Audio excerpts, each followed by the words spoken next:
Assalamualaikum warahmatullahi wabarakatuh. Nama saya Ilma Nuha, panggil saja Nuha. Saya adalah seorang mahasiswa dari kampus IPB University.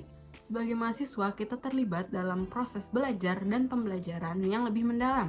Kita ikut berpartisipasi dalam kegiatan akademik dan non-akademik di lingkungan kampus. Dalam membantu mahasiswa untuk mengatasi berbagai tantangan dalam lingkungan pendidikan dan untuk persiapan masa depan, maka dibutuhkanlah soft skill. Soft skill tidak hanya berpengaruh pada prestasi akademik mahasiswa, tetapi juga membantu mahasiswa menjadi individu yang lebih berdaya, yang siap menghadapi dunia nyata setelah menyelesaikan pendidikan tinggi. Terdapat beberapa soft skill yang penting bagi mahasiswa untuk menjalankan perannya dengan baik. Yang pertama adalah kemampuan manajemen waktu. Kemampuan manajemen waktu ini penting dibutuhkan agar mahasiswa mampu menjalankan perannya baik itu dalam lingkungan sosial, akademik, maupun pribadi. Bagaimana cara untuk memiliki kemampuan manajemen waktu yang baik? Ada beberapa cara seperti membuat rencana mingguan atau harian. Jadi buat aktivitas mingguan atau harian Anda secara terstruktur.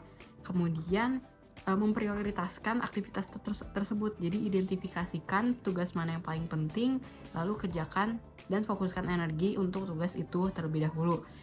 Namun, walaupun sudah membuat jadwal yang sudah terstruktur, sudah dicatat, kita juga harus mempunyai kemampuan fleksibilitas, yaitu bila ada kemampuan mendesak, bila ada kepentingan mendesak, kita dapat tetap mengerjakan tugas-tugas tersebut dengan baik.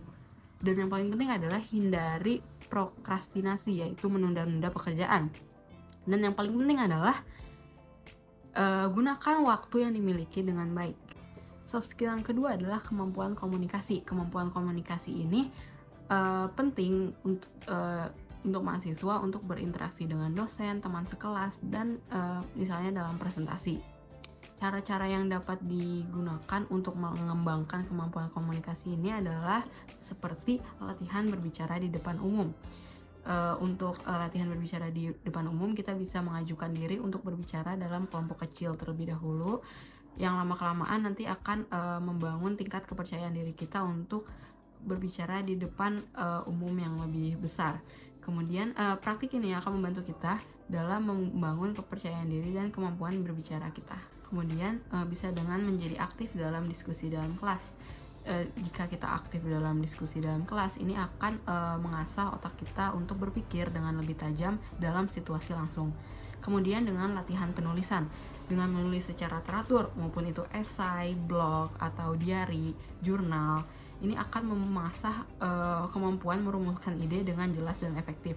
Kemudian hindari berbicara terlalu cepat atau terlalu lambat.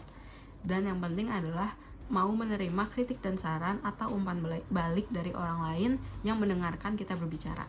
Yang ketiga adalah kemampuan beradaptasi.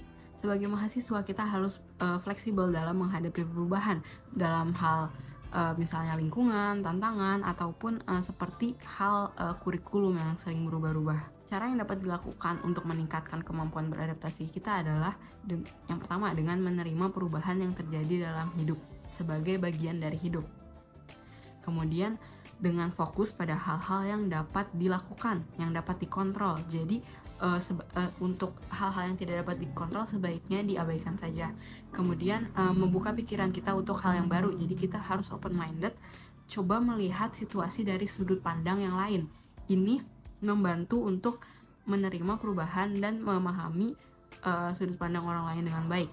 Kemudian fleksibilitas. Kita harus fleksibel dalam rencana dan harapan kita. Kita harus menyiapkan rencana cadangan bila sewaktu-waktu ada hal yang tidak diinginkan berubah. Berikut tadi adalah beberapa soft skill yang penting dimiliki oleh mahasiswa. Sekian dari saya. Wassalamualaikum warahmatullahi wabarakatuh.